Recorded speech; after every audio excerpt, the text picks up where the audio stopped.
One of the areas that I believe is a bit overhyped is investment into carbon removal technologies right now. There's so many opportunities for technologies that can help us increase the energy efficiency of our current economy and save that carbon from being produced today. I would just like to see a little bit more capital, a little bit more hype around energy efficiency, which doesn't seem to be as sexy of a topic as pulling carbon out of the atmosphere.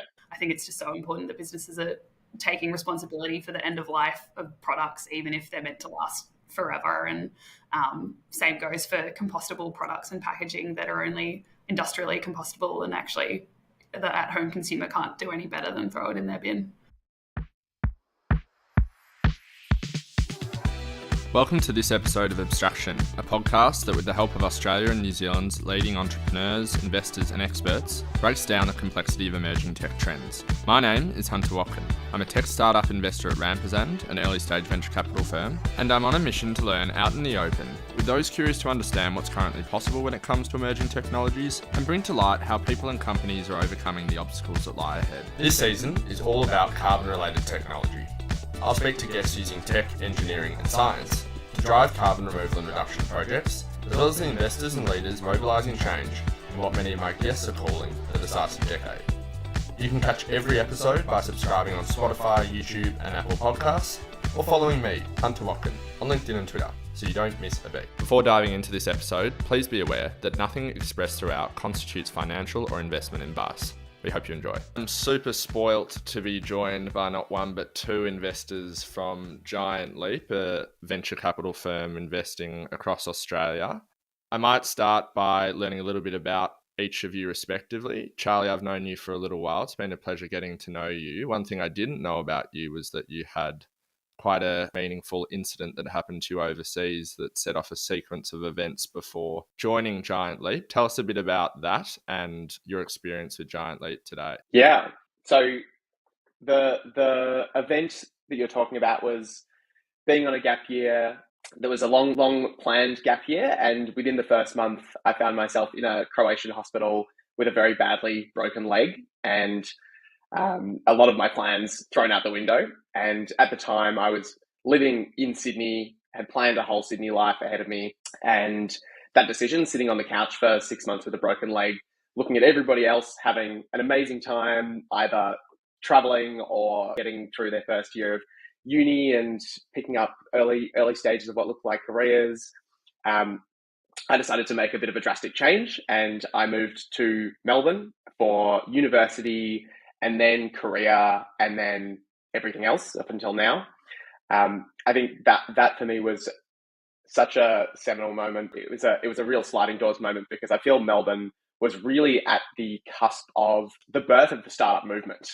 Co-working spaces were popping up. Founders were starting to congregate around the years of 2013, 2014, 2015. It was really building into something that was really special. And so when I came out of uni and came into the working world and got disillusioned with the corporate world, frankly, very quickly, I found myself gravitating towards founders who seemed like they were just so incredibly excited about what they were doing, and they were keen to talk about it, and just really, really electrifying. And combined with a lot of different things, I built up a belief over my career that founders really, that they are best equipped to solve our most pressing challenges because of that excitement, that electrifying nature that they have, and because they're inventing things that are highly scalable and can solve big problems. So I've dedicated my career to working out how best I can support founders, and I had a few cracks at working out how best to support founders.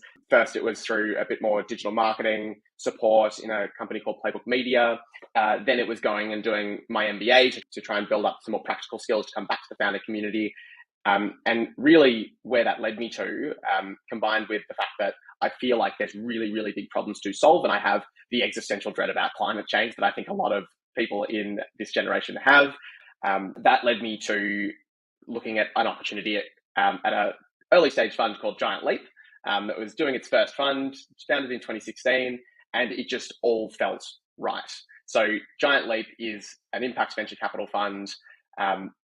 We invest into early stage technology companies that pass two key tests around impact and ability to generate exceptional returns. And my role here is running the investment process and helping portfolio companies succeed every day. So it really lines up with what I was trying to achieve before in the best possible way. And Hannah, Charlie obviously sold you or was involved in selling you the Giant Leap dream. You had some great early career experience, but ultimately you were driven to join this impact VC. Tell us a bit about the steps towards Giant Leap and why you made that decision. Yeah, definitely. I think Charlie did a great job at selling Giant Leap to me as part of the interview process. But to be honest, the business kind of sold itself. And what really stood out to me about Giant Leap was the investment themes and how closely they aligned with my personal values and experiences so far. So Giant Leap obviously invests in sustainable living and climate solutions, but they also invest heavily in health and well-being and empowering people. And these are all things that I care about. I studied biomedical engineering and arts at university, and the biomedical engineering part clearly plays a close role in that healthcare space. But more broadly, in terms of sustainability, I grew up in a really environmental family. My parents were some of the first people to install household solar and water tanks into their property. And my dad was really inspiring. He left a quite top leadership position at one of the big banks in order to start Sydney's first solar company that was really targeting those everyday consumers, because they found it so hard when they were trying to install household solar to actually do it. They wanted to help others. So incredibly inspired by my family and their environmentalism. And then when I came across Giant Leap, the alignment there was just so strong. It really, felt really lucky that I found this role at the right time. Sounds like impact is embedded into your day-to-day life. One of the core differences between Giant Leap and a lot of purely commercially focused venture capital firms is you have this threshold test around every time you make an investment, impact must be embedded into the business model of that investment. Are one of you able to break down what that actually means and perhaps put it in the context of some investments you've made? Yeah, definitely. So for all of the startups that we invest in, we need a really direct link between their revenue model and their impact model. And for us, that means that every dollar of revenue can be linked to a measurable unit of impact. And therefore, as the revenues are scaling, so is the impact scaling. And ultimately, you'll have these really high growth companies that are also having a really high impact at the end of the day. A great example of this that I like to use all the time is one of our mutual investments, GoTerra, which is a really clear example because they're using insets to manage food waste and divert it from landfill. So we can really easily say for every dollar of revenue generated by GoTerra, there's X amount of tonnage of food waste diverted from landfill. So that one's a really obvious example. Potentially a slightly less obvious example is one of our other investments, Amber, which is a wholesale energy retailer. So they sell power to consumers like every other energy retailer, but what makes them different is that they're passing through wholesale prices. The way that they actually make money is by charging a $15 per month fee to their customers, and that's for access to the wholesale prices and also to their really awesome app that helps consumers make choices around when they use power. And ultimately, the impact model there is about shifting consumer behavior so that they're incentivized to use power when it's cheap. And power is cheap when the grid is flooded with renewable energy. So Amber users are using more renewable energy than the average grid consumer. And we see that in the impact data that they share with us, which is really awesome. But what's even more exciting about Amber is that as they shift their business towards greater management over household energy, and they currently have the ability to tap into home batteries and home solar systems, and they can really optimize power usage and power generation in order to create more profit for their consumers. But we're also seeing that this increasing automation is actually leading to Amber consumers using an increasing amount of solar and other renewable energies. So over time, their impact's not just growing, it's growing at an increasing rate, which is super exciting. There's many different impacts there, I guess. Savings for customers, the net effect being that more people are using renewables. Charlie, maybe you'll have an answer to this. You're looking at startups that haven't necessarily settled on their business model. Like I dare say that Amber in its early stages had a view, but it has taken twists and turns. One of the hard decisions you guys have to make is if there's not that really clear direct link between impact and what the business is currently setting out to achieve, you might have to pass even if you can see a path to it having an impact in the future. How do you deal with those line ball decisions? Are there any regrettable passes you've had to make because you just haven't seen that clear path to impact or impact in their business model at the very early stage? Yeah, I think this is a question that we wrestle with as impact investors, and it's why we find it helpful to go back to really just the key principles that help us to achieve what we're trying to achieve, which is outsized impact, moving the dial on some enormous problems. And being embedded is one of three principles of impact for us. So we need impact to be embedded, we need it to be measurable, and we need the founder to have impact heart, to be driven by the impact. And all three of these tests are because, as you say, businesses change and they evolve over time. Startups, it's a fluid game. You'll be making decisions where your business might look completely different a year from now than it does today. And if a business has embedded impact, it's measurable, and the founder has impact heart, that for us protects those decisions. We want founders who are making, when you're coming across forks in the road, something that's easy or something that maintains your impact mission, we want people making the impact mission decision rather than the easy decision. To your question of whether we've made a regrettable pass before, I think we've certainly seen businesses where we think these businesses are likely to generate an exceptional return, but we've passed based on either not being embedded, not being measurable, or feel like founder doesn't have the impact heart. And I don't think we ever truly regret those decisions. And it's because of the fact that we know that businesses will change over time, and we have to stick to our principles here. Where I think the debate happens, and where the decisions get to be ones where we build an anti-portfolio of things that can create outsized impact, but we didn't get to invest into, where we talk about the directness and the proximity of the business to creating impact. So we see there's incredible technologies being developed that are very likely to have an outsized, particularly environmental impact, things like AI, things like LiDAR, things like satellites, also a lot of things around supporting the velocity of research into these technologies. All of these things are critical to achieving our climate goals, our decarbonisation goals, and will be applied often in ways that address a climate problem. But when you take a step back and you realize that they are just a technology business, they can also apply that technology to other areas. And so it fails that embedded impact test, despite the fact it's probably going to create a very deep climate impact. So certainly those kinds of questions for us are the ones that we wrestle with. But ultimately, that is the nature of impact capital. And we need to be narrow in order to give us real clarity on our decision making. But we do look at this question of what is the level of directness we need versus what could be potentially an enabling technology that creates direct impact in lots of different ways, in order to kind of leverage our impact. We'd love to explore that as well. It's funny you mentioned having the heart. I guess that's a bit about their story and future focus.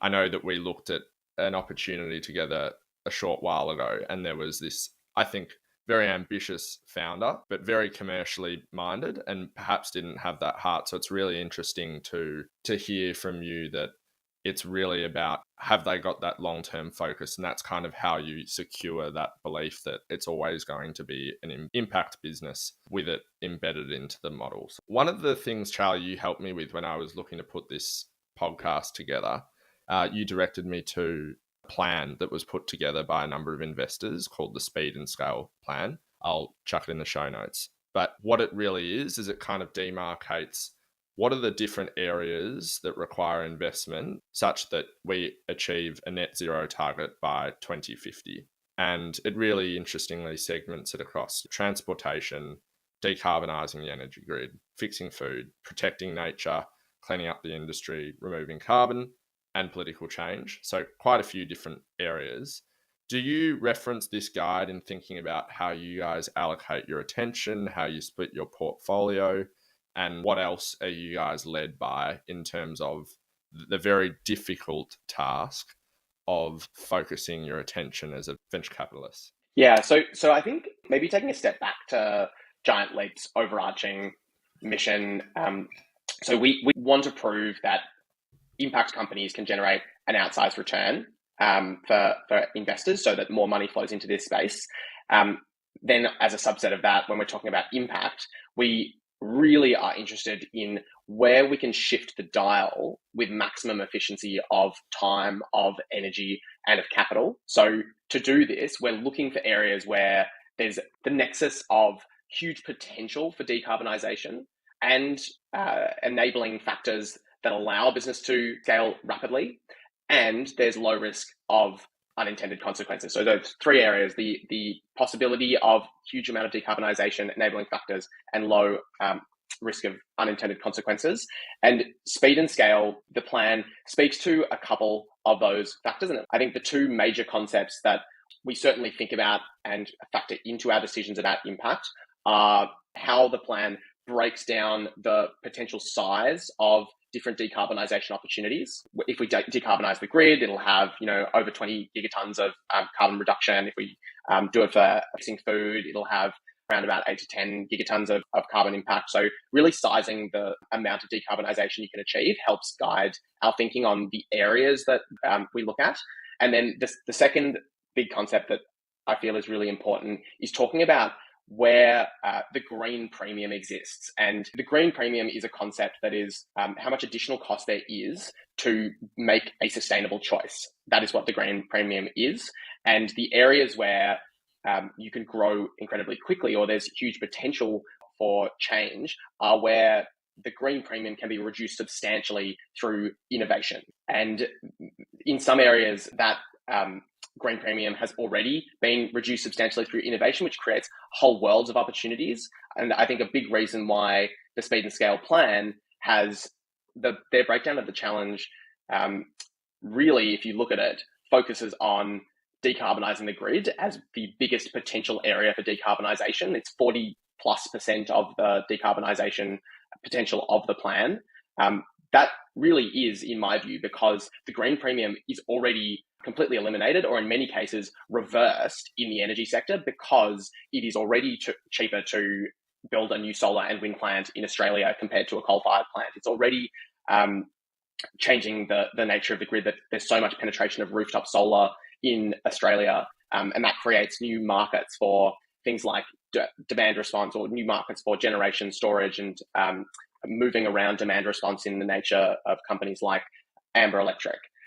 So certainly those concepts feed into our thinking. We want to be looking at where there's the large amount of decarbonisation opportunity, enabling factors for scalability being reducing the green premium, and also low risk of unintended consequences, because we don't want to be investing in things where we create a carbon impact, but it's at the cost of human well-being. And then we're also led by, I think outside of Speed and Scale, we are led by bits of our own thinking around where we can create the most impact for the time, effort, and capital that we're putting into businesses. So we released a concept called the carbon revenue multiple earlier last year, and that talks about linking up the carbon reduced by a climate tech focused company, the carbon reduction linked to their revenue. So for every single dollar of revenue generated, how much carbon is being reduced? And when we looked at our companies,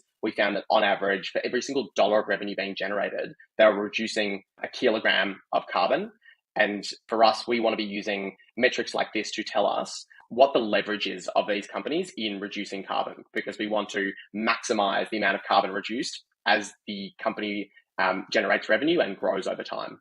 I think it's really admirable that you almost self-account for the investments you make and make sure you sort of an example of we're investors for commercial returns, but here is the impact we're planning to have, and we can do these two things together.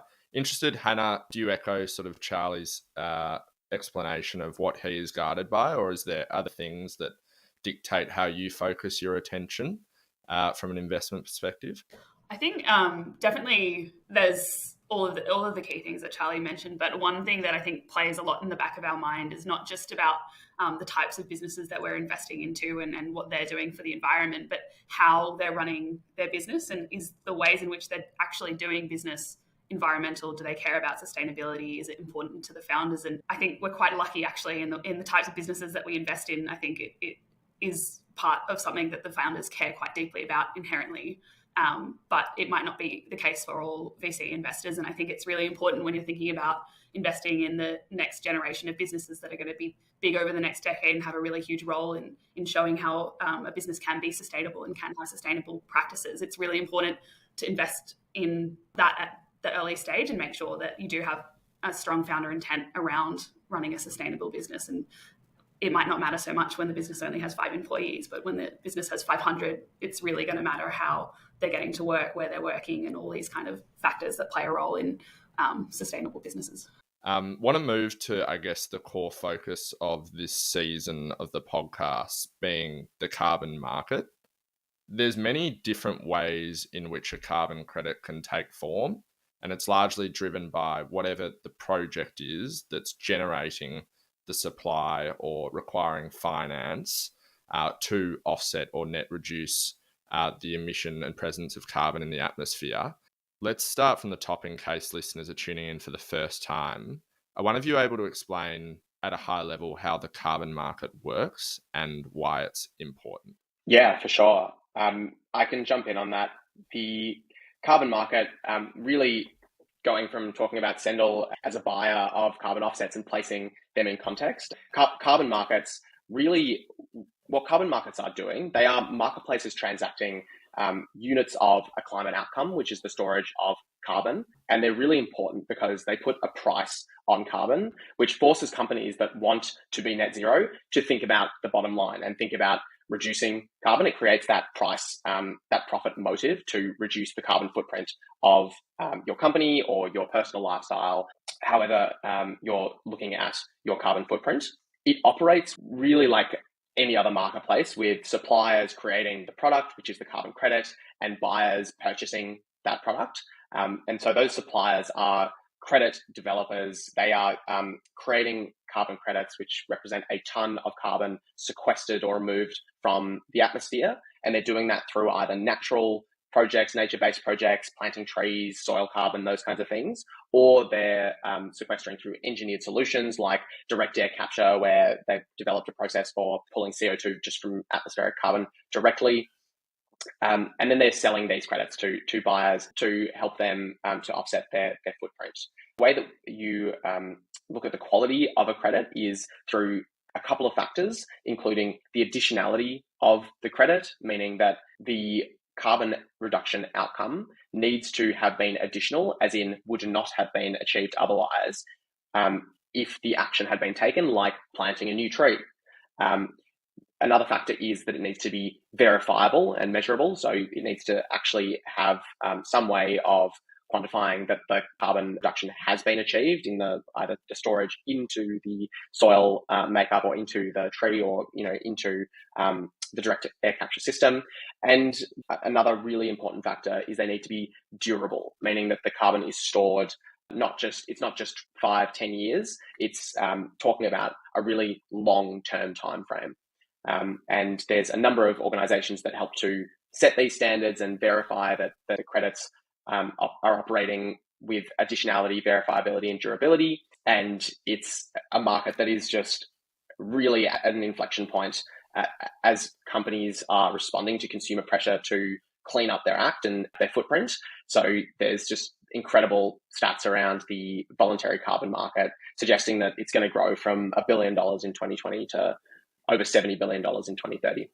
And how traditionally has the supply of carbon, or I guess carbon-based projects, how traditionally has that been measured, overseen, and what sort of organizations and technology with regard to the supply side of this market are you seeing emerging? I mean, markets around the world are still in fairly early stage. And what we're seeing is that the players that are creating credits, we're seeing a lot more service of larger organizations and the larger organizations' footprints rather than the long tail, which is not unexpected for how markets play out. And it's really driven by the fact that the cost to set up a carbon credit project is quite expensive, because you need to not just have the land, or if it's a nature-based project, not just have the land, you also need to submit an application and do an assessment. And there's kind of minimum thresholds for how much it costs to even set up a small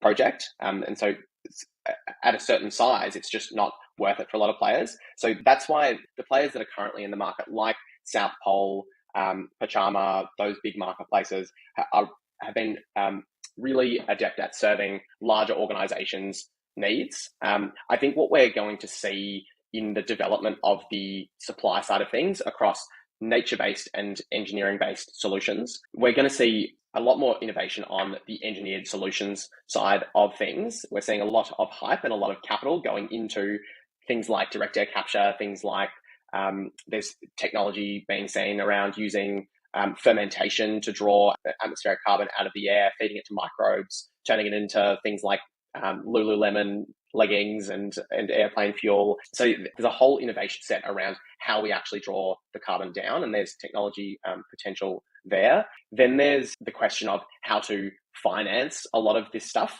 So I think there's technology innovations that will occur around how we get money into funding projects, because it kind of becomes an investment class in itself, the carbon credit. It has a value once you've produced it. And so I think those kinds of things on the supply side will be really interesting. Certainly down the chain, then we start to talk about marketplaces and how things get bought and sold. But the point that I want to make around the development of supply side is I see these technologies bringing down the cost to set up a carbon credit project is going to be really important to unlocking the long tail of small scale carbon credit suppliers, people like small scale farmers and the like, to help them really engage in this market. I think that is going to be a real area of interest for the future of supply of credits. And Hannah, Charlie mentioned it briefly there, but I think for the consumer listener,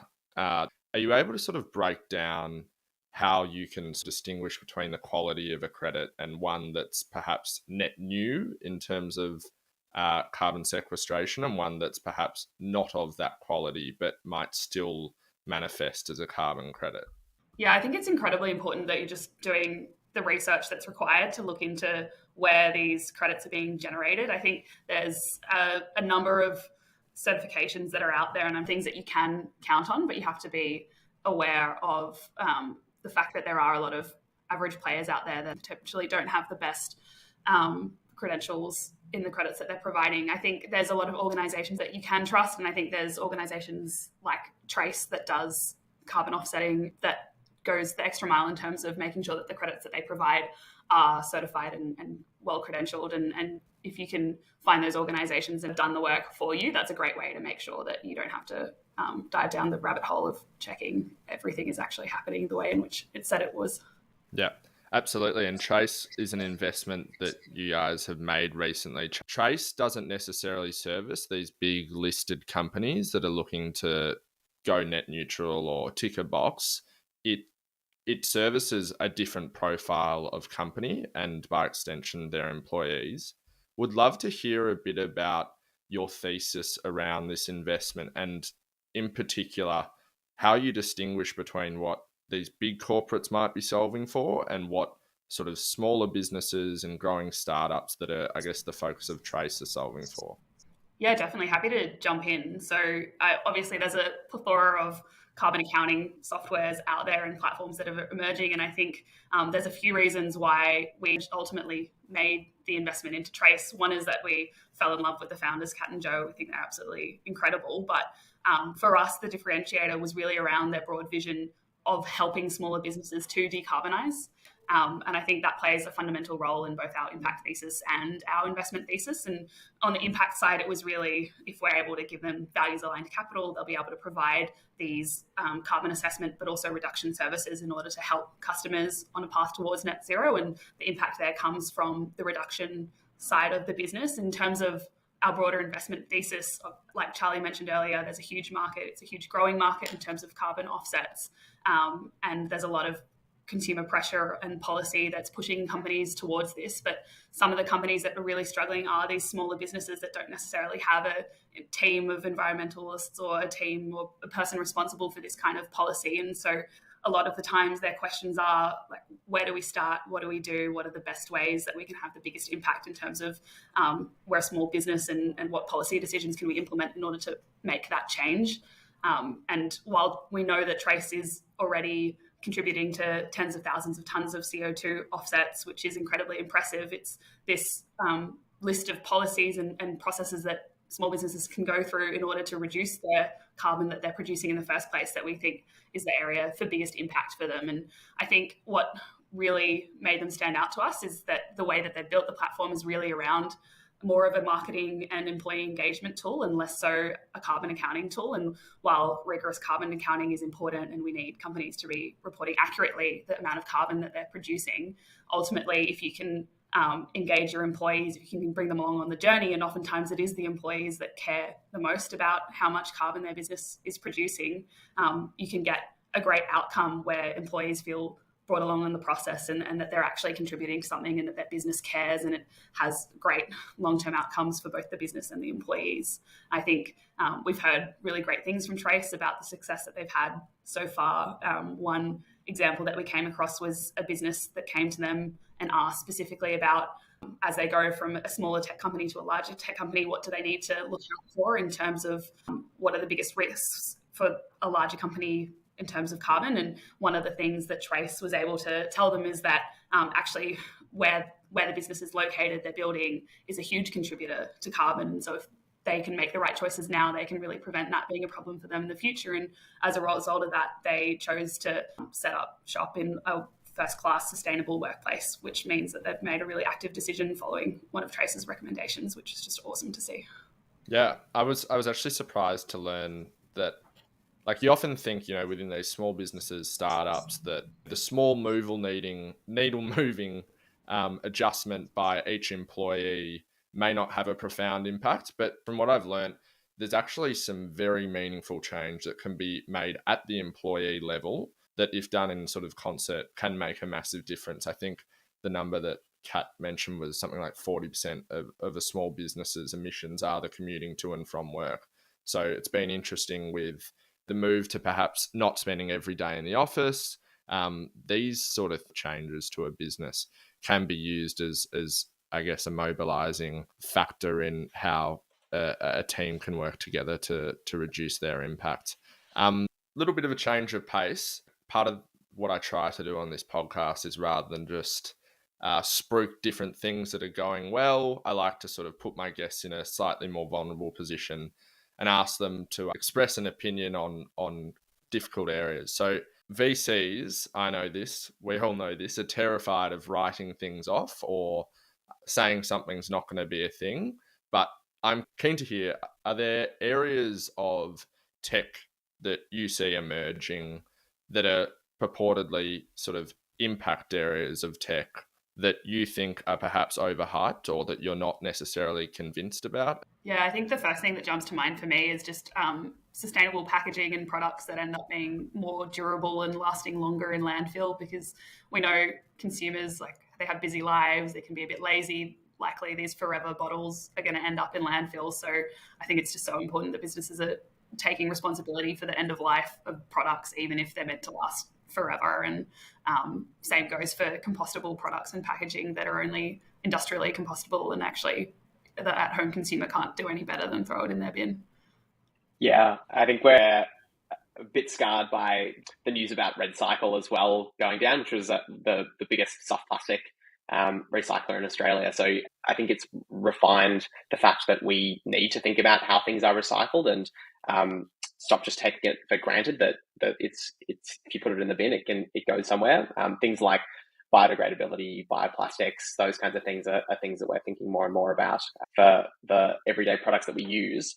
On my side of things, I feel it's interesting speaking about the supply side of carbon credits today, because I feel like one of the areas that I believe is a bit overhyped is investment into carbon removal technologies right now. I think they're really important technologies, but the amount of funding going into them and the amount of hype around them, I feel, is kind of looking at the problem backwards, where there's so many opportunities for lifestyle change, behavior change, for technologies that can help us increase the energy efficiency of our current economy and save that carbon from being produced today, that seeing money go into a band-aid solution in the future feels a bit backwards. So I'd like to say it's not that these technologies should not be receiving investment, but I feel that the balance of hype needs to shift slightly back towards stopping the emission today instead of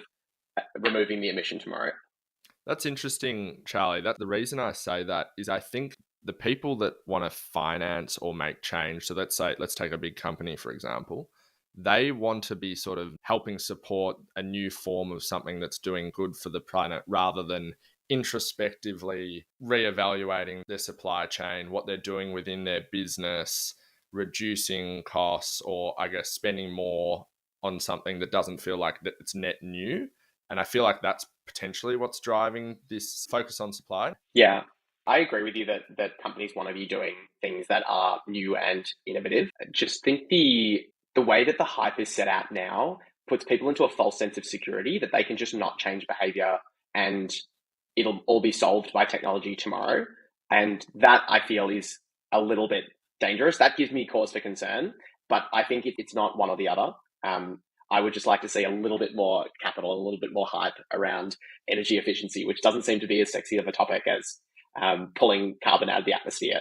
Amber's pretty sexy, I have to say, as a business. Yeah, there is some sexiness, but that's really interesting, and it's going to change my thinking. That's part of why I do this podcast. And so, Charlie, you've kind of touched on what you think's underserved. Hannah, what about you? What do you think's underserved? What's getting you excited? And what do you think are the sort of steps that might be required for the attention to go on these new areas? Yeah, I think for me, there's a huge underserved area across all environmental conservation, and you can see it through like flora and fauna, but also water security, water safety.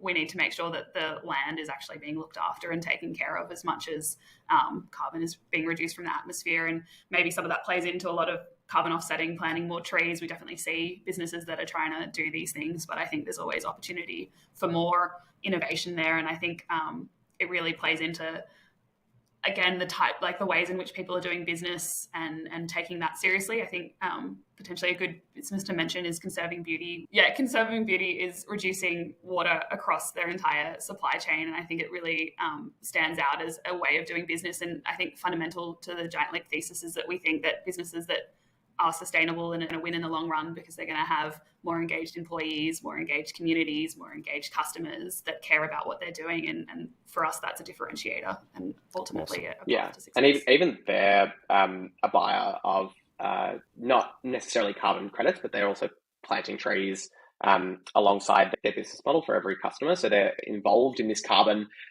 sequestration challenge as every company should be. If we have time, I'd love to share one carbon-related area where I feel is deeply underserved. Is broadly, I think that farmers are incredibly underserved, and it will link to carbon markets. So talking through it, farmers have a lot of price pressure from their supply chains. They are getting pressed from distributors, from the big duopoly in Australia. And it's no secret that they struggle. And one of the biggest areas for decarbonisation and potentially the production of carbon credits is in our soils through regenerative practices that help to improve the soil health, increase the amount of carbon, which is a critical foundation for fertility of soils and long-term health of soils.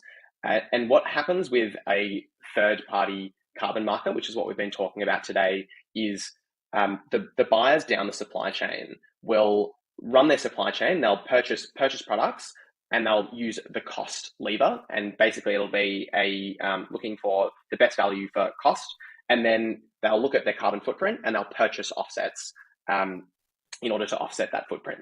And I feel like that is completely backwards in this particular supply chain, where farmers are already struggling with the profit motive, and they don't really have a lot of incentive to change their behaviors to more regenerative practices because they don't know how they're going to get paid for it, could potentially be paid a slight premium by their downstream buyers for more sustainable practices. And this is something called carbon insets. I didn't invent this. This is a piece of thinking that exists. So instead of a carbon offset where you purchase a carbon credit from a third party, you're actually in building carbon reduction and carbon sequestration into your supply chain. And companies that do that no longer have to use third parties, and they're also delivering that value to where it needs to go to the farmers, who can now charge a premium for doing their practices better. And I've started with farmers as this example because it feels like it's probably the easiest one to explain. But I think this applies in a lot of supply chains where carbon insets rather than offsets could be a really powerful unlocking of decarbonisation in supply chains. I mean, Loam Bio is an example of what I would consider like net new supply. How would you view something like that fitting into this market? So Loam Bio is an amazing company for addressing soil health and unlocking the carbon capture storage potential of soil. I think it certainly feeds in. What I think needs to be unlocked here is the farmers' incentive to adopt that practice and adopt products made by companies like Loam Bio, and having more traceability of the practices that are being done on a farm and the verification of what carbon impact that is going to have are going to be the unblockers here, allowing farmers to go to market and say, this apple that I've made has a measurably lower carbon footprint than this other apple that you're looking to buy. Therefore, instead of going and buying the apple at the bare minimum cost and purchasing carbon credits down the line, you can just pay me a little bit more because I've done the right thing and delivered a climate outcome. And then you can use the traceability of this product to show how that impacts the carbon footprint of your company, and you no longer have to buy a carbon credit down the line. So certainly Loam Bio could ride a wave here if the concept of insets really takes off. Everything's made better with an Apple example. Well done, Charlie. We might bring it to a close. I've been picking your brains for a little while now, and you might be quite exhausted. Just interested, what do you guys consume to stay informed? I really am stunned by the volume of climate-related tech publications out there, just delivering amazing insight, amazing news. I think for me, at the high level, Bloomberg Green does an amazing job of covering sustainability news. When COP 26, 27 were happening, I was relying on them for the analysis and the insight. On the more tech and VC side of things, I think there's some phenomenal podcasts out there, including This Week in Startups with Molly Wood and Jason Calacanis, particularly their Sunday sessions where they have a bit of a VC schooling session, which is always good refresher for me. And then they followed up with a conversation with a climate tech founder. Always really, really interesting stuff. So it combines a bit of understanding how VC works with how a founder is approaching a climate tech challenge. And if I can give one more shout out to Australian founder of a company, so Patrick Brothers of Holland IQ, I think is also doing amazing work, actually developing a taxonomy for climate technology. So if you go to Holland IQ, there's a free taxonomy that lays out categories of impact and actually has some analysis as well of global funding in climate tech. Yeah, I think Charlie said a lot of the good ones, but I think there's a lot of great information and reports released by Climate Salad on the industry, particularly in Australia. So I think that's just one more to add to the list. Awesome. And guys, you're both on all the major socials, fairly prolific. Where can people connect? Yeah, probably LinkedIn is the best place to connect. And LinkedIn for me as well. I was never really on Twitter, but definitely not on Twitter anymore. So yeah, LinkedIn is definitely the best place. Also launching a new Substack sometime soon. So to stay tuned on that, LinkedIn will be the best place. Keep the eyes peeled. Maybe by the time this launches, that'll be available. So guys, thanks so much for coming on the pod. And I would encourage lots of founders to reach out to you. You're very early stage investors. You're happy to have a conversation early. Hannah, you've been known to deliver impromptu chocolate frogs to portfolio companies. So there are many perks. Thanks so much for coming on the show. Really appreciate your time and look forward to sharing this with the public. Thank you, Hunter.